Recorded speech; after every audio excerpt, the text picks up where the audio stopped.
بسم الله الرحمن الرحيم.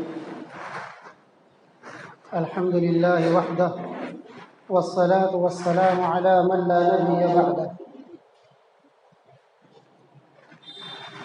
فقد ورد في الخبر عن الصادق الأبر أنه قال صلى الله عليه وسلم: كن عالما أو متعلما أو مستمعا إليه أو محبا له ولا تكن خامسا فتهلك، أو كما قال رسول الله صلی اللہ علیہ وسلم.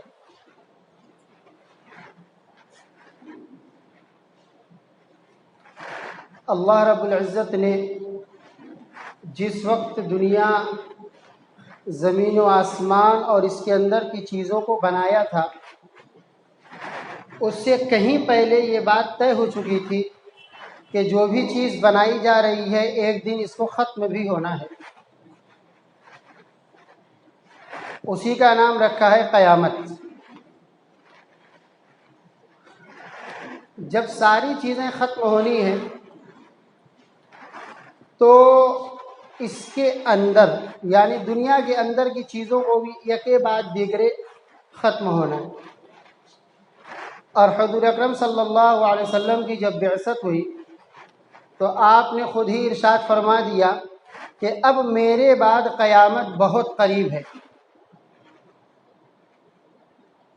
اور انگلی سے اشارہ کیا کہ شہادت کی انگلی اور اس کے بعد والی بڑی انگلی دونوں میں جو قد کا فرق ہے، فاصلے کا اتنا، یعنی دنیا یہاں سے چلی، میں یہاں پر بھیجا گیا، اب صرف اتنا حصہ دنیا کا بچا ہوا ہے اور اتنی زندگی دنیا کی بچی، اس کے بعد دنیا ختم ہو جائے گی.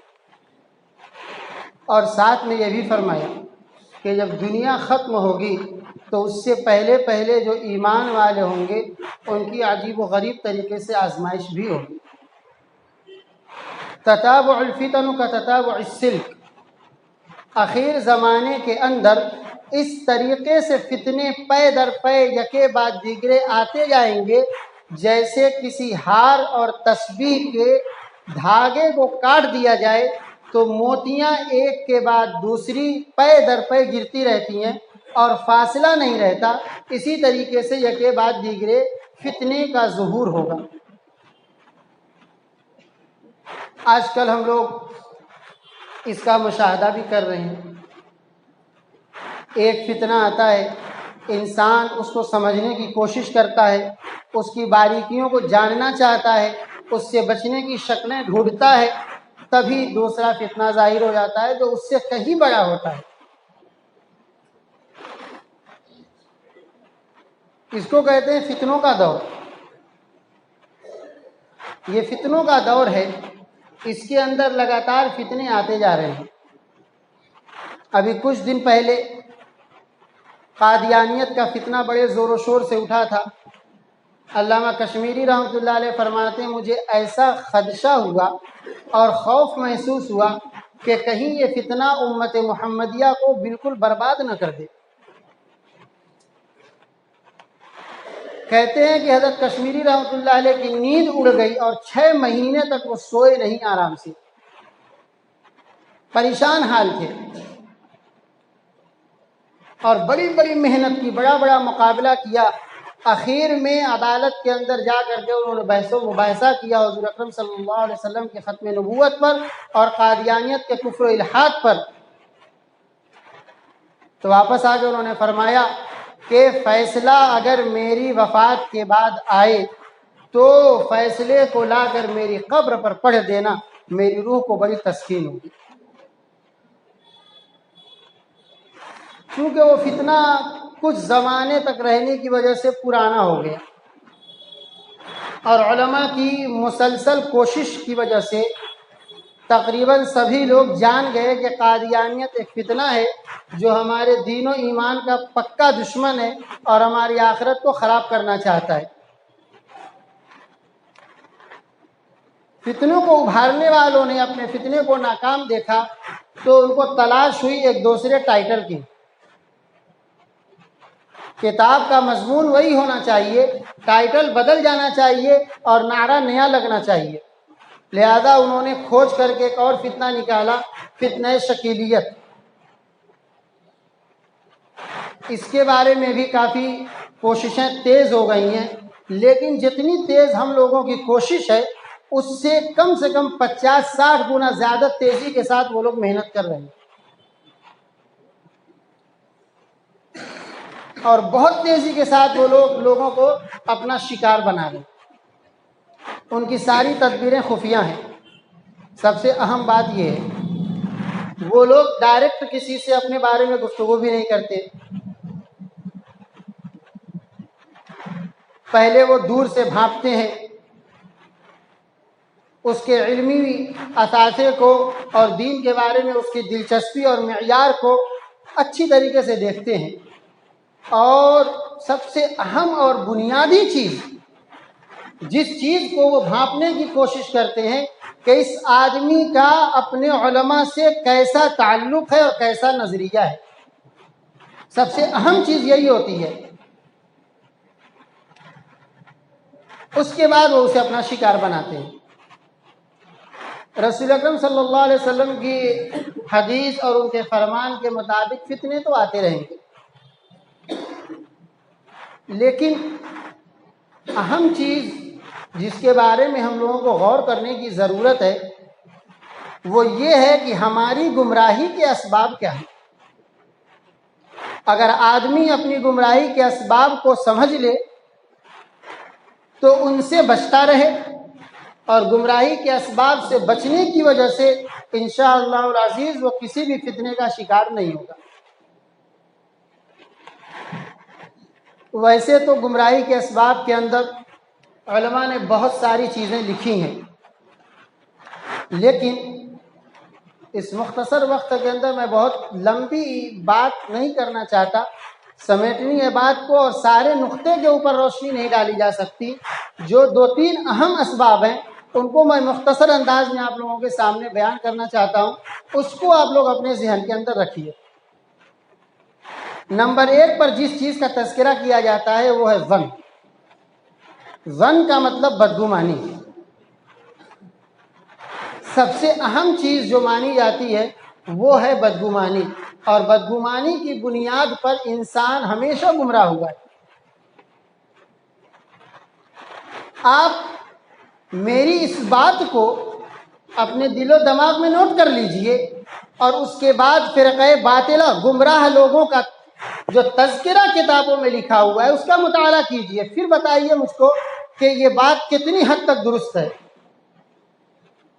اب یہ بدگمانی کی بہت ساری قسمیں ہیں۔ پہلی شکل یہ ہے کہ آدمی علماء سے بدگمان ہو جائے۔ غور سے کرنے کی بات ہے، دھیان دینے کی بات ہے۔ پہلی سیڑھی یہ ہے کہ آدمی اپنے وہاں کے علماء سے بدگمان ہو جائے، پہلی سیڑھی ہے۔ اب جب اپنے علماء سے آدمی بدگمان ہوتا ہے تو پھر شریعت کی باتیں کس سے پوچھے گا؟ کوئی مسئلہ اس کے سامنے آئے گا تو کس سے دریافت کرے گا؟ لہذا پہلی سیڑھی پر شیطان نے اس کا قدم رکھوا کر کے عالم سے دور کر دیا۔ جب وہ عالم سے دور ہو چکا ہے تو اب اپنی مرضی کا غلام ہے، جیسے اس کو سمجھ میں آئے گا ویسے کرے گا۔ اس کے بعد شریعت کا مطلب ہی یہی ہو جائے گا کہ جیسے مجھے اچھا لگ رہا ہے میں کروں گا، کیونکہ مولوی سے تو میں پوچھ نہیں سکتا، وہ تو بڑے برے ہوتے ہیں۔ اللہ رب العزت ہم لوگوں کو معاف فرمائے۔ ہمارے مئو شہر کے اندر ایک بڑی تعداد ایسی ہے جو اس مرض میں مبتلا ہے۔ مشغلہ ان کا یہی ہے کہ ہوٹلوں میں، سڑکوں پر، مجلسوں میں، محفلوں میں جہاں ملیں گے 2-4-10 لوگ تو بسم اللہ بھی اور آخر دعوان ان الحمدللہ بھی، علماء کی برائی، ضرور کوئی نہ کوئی تذکرہ آئے گا اور پھر علماء کی برائی ہو جائے گی۔ جو لوگ علماء کی برائی بیان کرتے ہیں، غیبت بیان کرتے ہیں، ان کے بارے میں علماء کے فتاوے اٹھا کے پڑھ لینا، میں یہاں فتاوے نہیں بیان کر سکتا۔ جب آدمی علماء سے بدظن ہوتا ہے تو پھر شیطان اس کو تھوڑا سا اور آگے لے جاتا ہے، اور اسلاف سے بدظن ہوتا ہے۔ ہمارے وقت کے مولوی بڑے برے ہیں تو ان سے پہلے کے جو لوگ تھے ظاہر سی بات ہے وہ اچھے کیسے ہو سکتے ہیں، وہ بھی برے تھے۔ اس کے بعد اسلاف سے بدظن ہونے کے بعد تیسری سیڑھی جاتی ہے اس کی صحابہ کرام پر، اور پھر صحابہ کرام سے بدظن ہوتے ہیں۔ جب صحابہ کرام سے بدزن ہو جاتے ہیں تو پھر احادیث کا ذخیرہ اور حضور اکرم صلی اللہ علیہ وسلم کا وہ معنی اور مطلب جو قرآن کی تشریح کے طور پر بیان فرمایا اس کو لینے سے وہ انکار کر دیتے ہیں۔ اب ان کے پاس کیا بچا؟ قرآن کا ایک نسخہ بچا ہے جسے وہ اپنی عقل سے زبردستی سمجھنے کی کوشش کرتے ہیں۔ یہی وجہ ہے اہل قرآن کا فرقہ جو پیدا ہوا تھا، جس نے حدیث کو ماننے سے انکار کیا اور فرمایا کہ صرف قرآن میرے لیے ہے، قرآن ہی سب کچھ ہے۔ اب قرآن کو سمجھو۔ اب ان کو جو سمجھ میں آئے گا، سبزی والا، ریڑھی والا اپنے من سے جو سمجھے گا وہ عمل کرے گا۔ تو بدگمانی اتنی خطرناک چیز ہے کہ اس کی بنیاد پر بڑے بڑے لوگ گمراہ ہوئے ہیں، اور فرقہ ضالہ جتنے ہیں تقریباً 80 سے 85% نہیں اور زیادہ کہہ لیجئے، ان کی بنیاد اسی پر ہے۔ وہ اسی بنیاد پر گمراہ ہوئے ہیں، صرف بدگمانی کی بنیاد پر۔ ہم ان کی بات نہیں مانیں گے، ہم ان کی توضیح نہیں مانیں گے، علماء دین کے ٹھیکیدار نہیں ہیں، وہی جو معنی مطلب بیان کرے ہم اسی کو کہہ لیں گے، ہم خود سمجھ سکتے ہیں، ہم بھی عربی پڑھ لیں گے، قرآن کا مطلب ہم بیان کریں گے۔ یہ سب خرافات اپنے دل و دماغ میں پیدا کر کے مستشرقین کے اٹھائے ہوئے اشکالات کو اپنے دل و دماغ میں رکھتے ہیں، اور پھر اسی بنیاد پر وہ گمراہ ہوتے ہیں۔ اس لیے بدگمانی کی قرآن میں بھی اور حدیث شریف کے اندر بھی جگہ جگہ مذمت بیان کی گئی۔ یہ وہی بدگمانی ہے۔ دوسری سب سے اہم چیز ہے اپنے علماء سے دوری اختیار کر کے رکھنا۔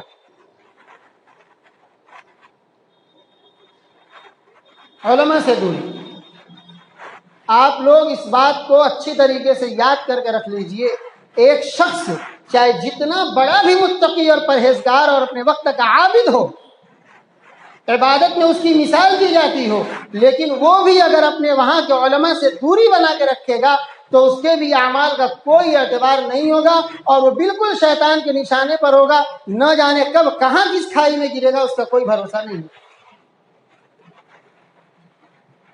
عالم واحد اشد علی الشیطان من الف عابد، اسی لیے فرمایا گیا کہ ایک عالم شیطان کے لیے اتنا دشوار گزار ہے کہ 1000 عبادت گزار اس کے لیے اتنے دشوار گزار نہیں ہے۔ وہ 1000 عبادت گزاروں کو اپنا نوالا بنا سکتا ہے، ان کو گمراہ کر سکتا ہے، اسے اپنے جھانسے میں لے سکتا ہے، لیکن اگر ایک عالم ہو تو شیطان اس کو بڑی آسانی سے گمراہ نہیں کر سکتا۔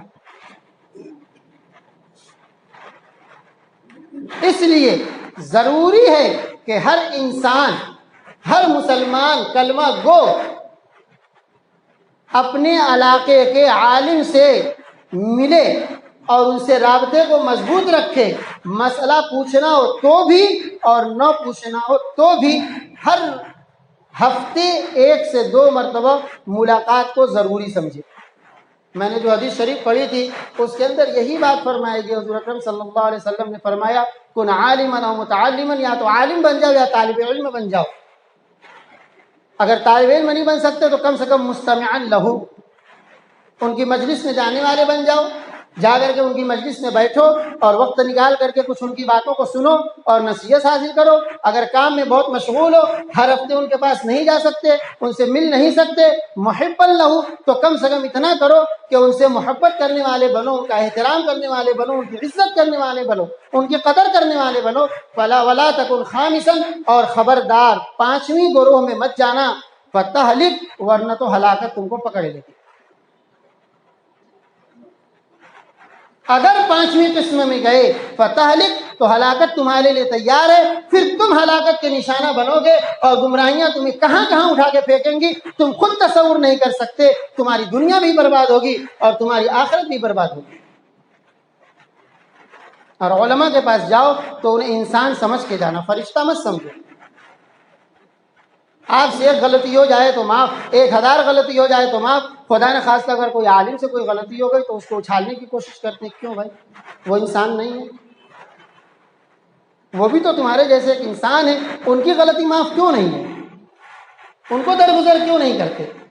ان کو جھیلنے کی، برداشت کرنے کی اپنے اندر ہمت اور طاقت پیدا کیوں نہیں کرتے؟ عجب حال ہے کہ علماء کو اپنا سردار مانتے ہیں، اپنا رہبر اور قائد مانتے ہیں، اور ذلت کی نگاہ سے دیکھتے ہیں۔ مجھے بتاؤ کہ جو قوم اپنے رہبر کو، اپنے قائد کو گھٹیا نگاہ سے، گری ہوئی نگاہ سے، ذلت کی نگاہ سے دیکھے گی، اس قوم کی عزت دنیا میں کہاں ہوگی؟ کون ہے جو اس قوم کو عزت دلا دے گا، اسے بلندی کے مقام پر پہنچائے گا؟ تم اپنے لوگوں کو گری نگاہ سے دیکھتے ہو اور یہ سوچتے ہو کہ دنیا میں عزت کی نگاہ سے دیکھے، ایسا ممکن نہیں ہے۔ اس لیے ابھی وقت ہے، سنبھل جاؤ اور اپنے اندر ہوشیاری پیدا کرو، تیقظ پیدا کرو، بیداری پیدا کرو۔ اللہ رب العزت ہم لوگوں کو عمل کی توفیق دے اور جو کچھ کہا گیا اسے قبول فرمائے۔ آمین وآخر دعوانا ان الحمد للہ رب العالمین۔